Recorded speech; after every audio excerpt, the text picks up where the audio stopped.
Welcome back, guys, to WrestleRant. Only 2 weeks away from SummerSlam. We'll all be in attendance, guys. Cannot wait for it. But in the meantime, and in between time, though, we're here on WrestleRant reviewing 2006 WWE SummerSlam as seen on the WWE Network.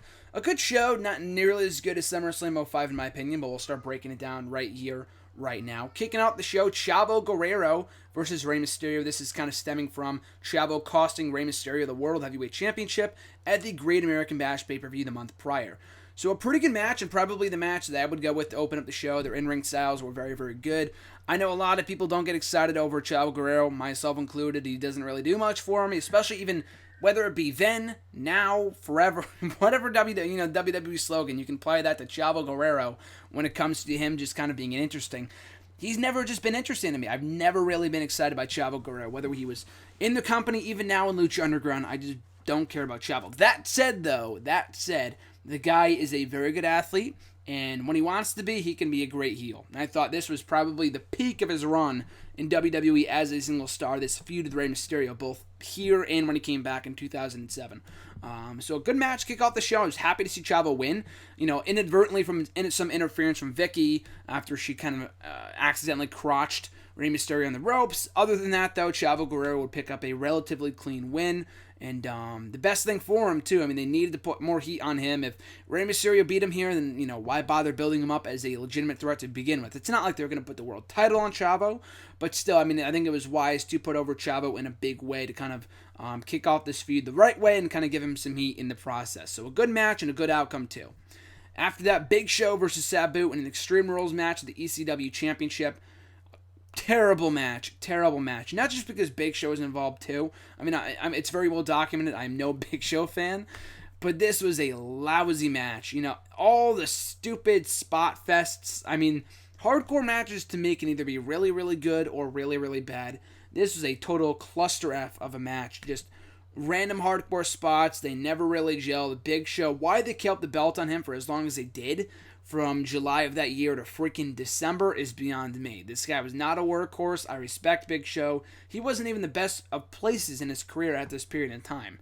He looked so overweight. He just wasn't a good fit for the ECW Championship, in my opinion. And this was kind of a prime example of that. The match was terrible. They should have gone a lot short. The match should have been a lot shorter than it was. But still, Big Show goes over. Still your ECW champion, but easily the worst match on this show, kind of ruining any good momentum that first match had built up. After that, Hulk Hogan versus Randy Orton. Not a bad match, not nearly as good as the Michaels match from the year before, and that's saying something. I mean, that match wasn't a classic either. I mean, it was memorable for the wrong reasons, with Michaels over-the-top selling and stuff, as I talked about in that review. This match, though, it wasn't, like I said, it wasn't terrible. It was just way too basic. Randy Orton should have gotten a huge rub out of working with Hulk Hogan. And he really didn't. I mean, it worked with the whole, legend killer stuff, but the main reason why they brought back Hogan for this show, you gotta admit, was to plug his own reality show, Hogan Knows Best. After Brooke got involved in the storyline, blah, blah, blah, blah, blah. It wasn't what it should have been. The focus was not on Randy Orton. He would lose here in relatively weak fashion. He did not have a terrible showing here, but Hogan, would hit he would hit the leg drop, 1, 2, 3, that's it. And again, he goes. Michaels was not too happy about jobbing to Hogan at that previous SummerSlam. And like I said then, I don't blame him. Orton even more so, because the guy was on a roll. He was doing some great stuff in 2006, and they just kind of pulled the rug right from underneath him. And he had just come back to Raw. I mean, it was a big angle to be a part of, don't get me wrong. Hulk Hogan is Hulk Hogan. But the job to him in 10 minutes, really? And Hogan would go on to later say in interviews and stuff that the crowd wasn't awake for the rest of the show and people didn't care. He said, they were only alive for my match, and then why didn't you put my match higher on the show? And he said people were walking out during the main event, which was easily the best goddamn match in this entire show, so screw you, Hulkster. And I'm a Hulk Hogan fan, I just thought that was bullshit. He was wondering why his match wasn't higher up on the show. It felt weird. It did felt misplaced, I will say that. But after watching the match, I wasn't shocked that it went on third. I mean, Hulk Hogan in match number 3 was a little weird, especially after he headlined SummerSlam the year prior. But the matches, or most of the matches anyway, that went on after his were a lot better. So I'm kind of happy the card went down the way it did. After that, we had an I Quit match between Ric Flair and Mick Foley. And I should mention this, though. I forgot to mention this. And I watched the first half of this pay-per-view with John about a month or so ago, and then I kind of fell asleep, so I watched the rest today. There was a backstage segment. The only reason why this comes to mind was because John and I were like ridiculing it the next day. But there was a segment on this show where Layla, she had just won the Divas search, I believe, and it's funny to look back on it now because she's since retired, only as of like a week or two ago. But Layla comes backstage and she's getting quote unquote hazed by the rest of the Divas, and they have to kind of their locker room traditions and whatever, and they start spanking her in the shower. It was a great sight, don't get me wrong, but it's like, this was the state of the Divas division back in 2006. And one thing I noticed too after watching this show, there were very few women's title matches during the 2000s at SummerSlam. At 2005, no women's title match.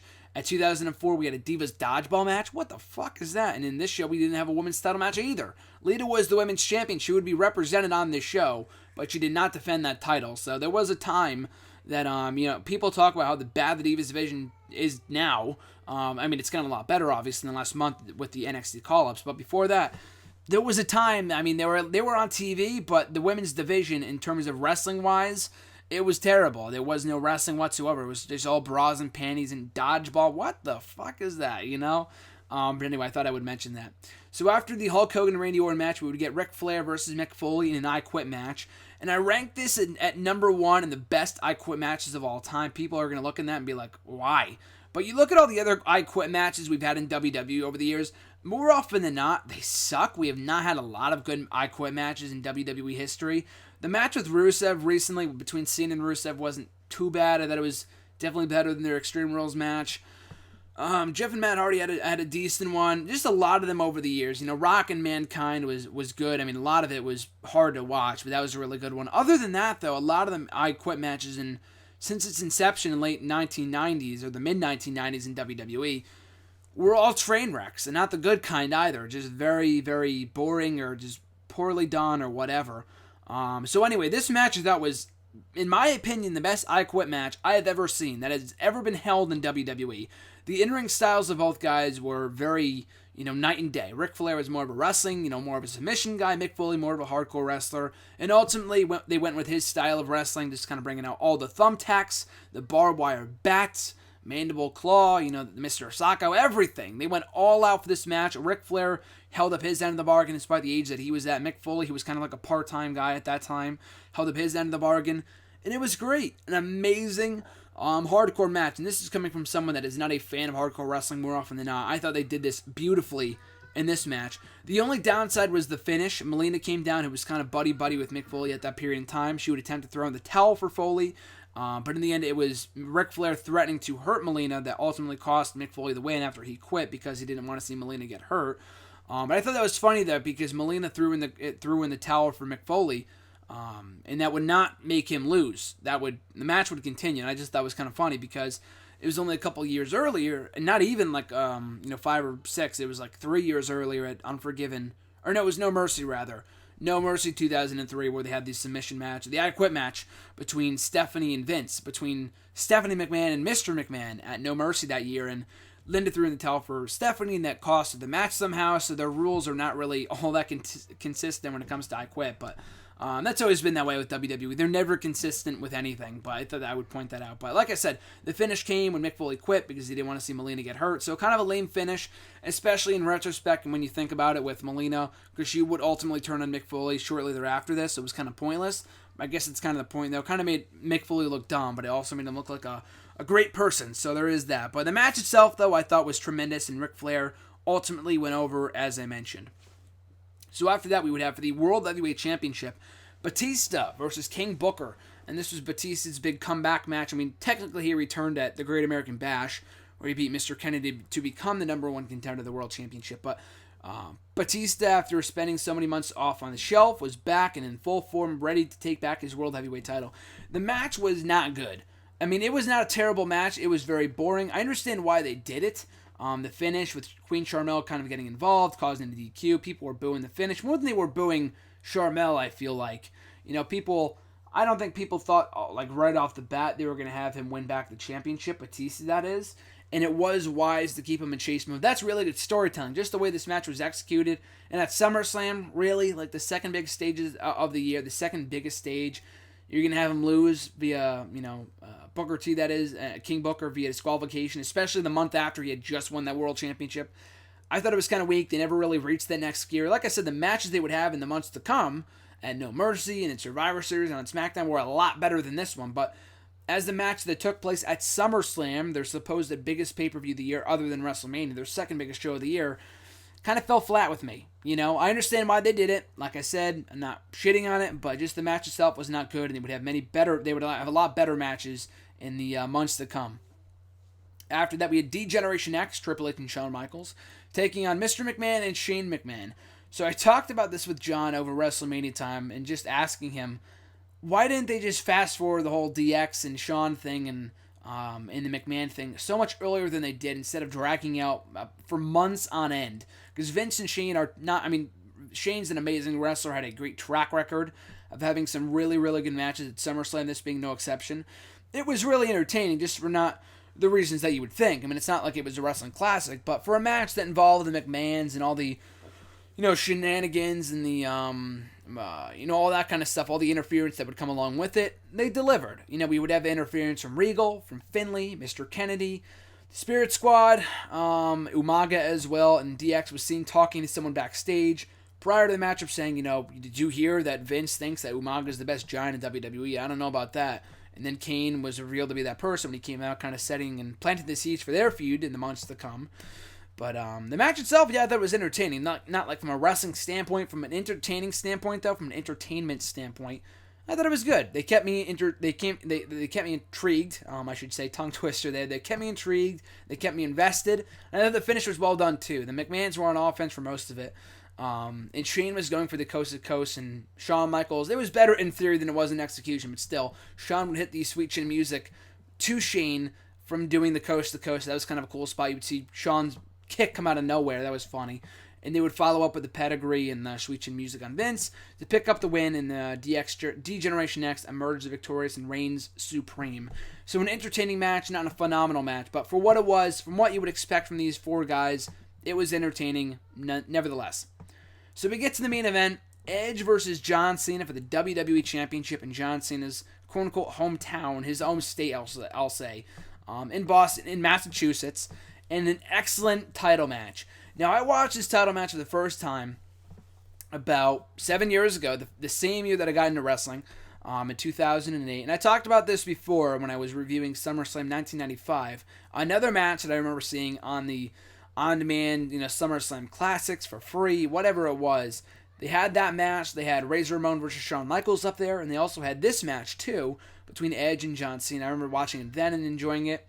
This was no different. This was a great match, and I've talked about before, you know, John and I have talked about before, too. 06 was the year of Edge, but more so that year was all about Edge and John Cena and the great feud they would have from the start of the year to the end of the year, almost, up until that steel cage match they would have that October on Raw for the WWE Championship. And I thought this match was tremendous, you know, especially given, I mean, John Cena was not being heavily cheered in his home state because he's John Cena and people were kind of already sick of him at this point in time. But he and Edge just had such great chemistry. You add in the extra little nice touch to the ringside. You had Lita there, and she would be the one to kind of play a major factor in the finish with her handing the brass knuckles to Edge, and she got involved, took a nasty FU bump on top of Edge's shoulders, and she distracted the referee. In the meantime, Edge following it up with the brass knuckles to the back of the skull of John Cena, capitalizing on a down Cena to score the 1-2-3 and retain his WWE Championship. So a great win for Edge. And I mean, why didn't he win clean? That whole argument. I'm kind of in the middle on that. I do want to see, you know, heels win clean sometimes, but they should also be heels and cheat to win. Not all the time. They should be able to win on their own. That's what Edge did here with some help from Lita. And Edge just kind of thrived in that role. It fit his character perfectly to perfection, and they showcased that in the very finish of this matchup. I thought it was beautifully showcased with the finish to that contest. But Edge, still your WWE champion by night's end.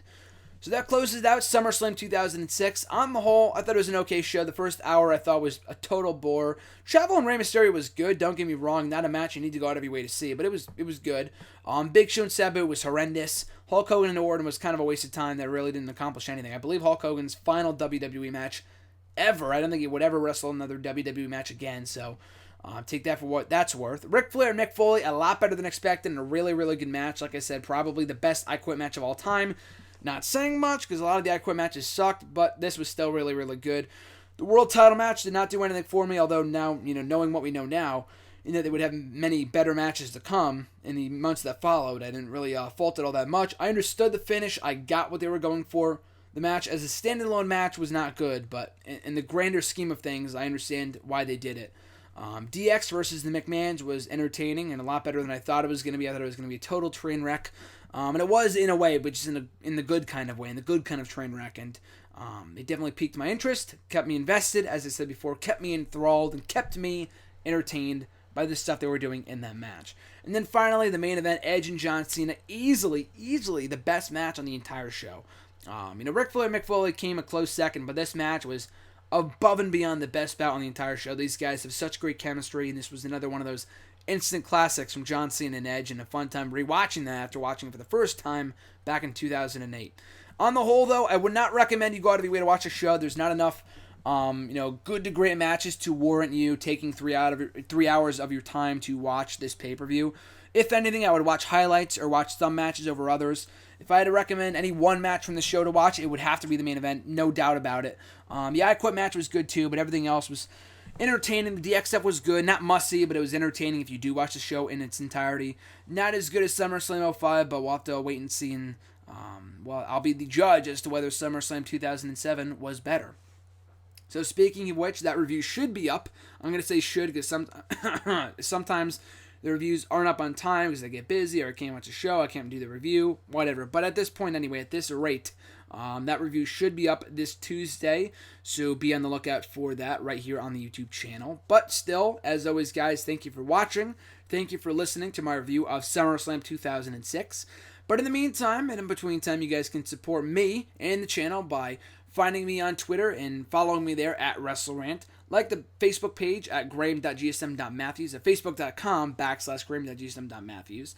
Also, be sure to like, comment, share, and subscribe. All support is greatly appreciated. As I mentioned, I'll be back on Tuesday with another WrestleRant video, my full review, my in-depth analysis of SummerSlam 2007. But also be sure to check out the very next edition of #AskGSM tomorrow right here on the channel.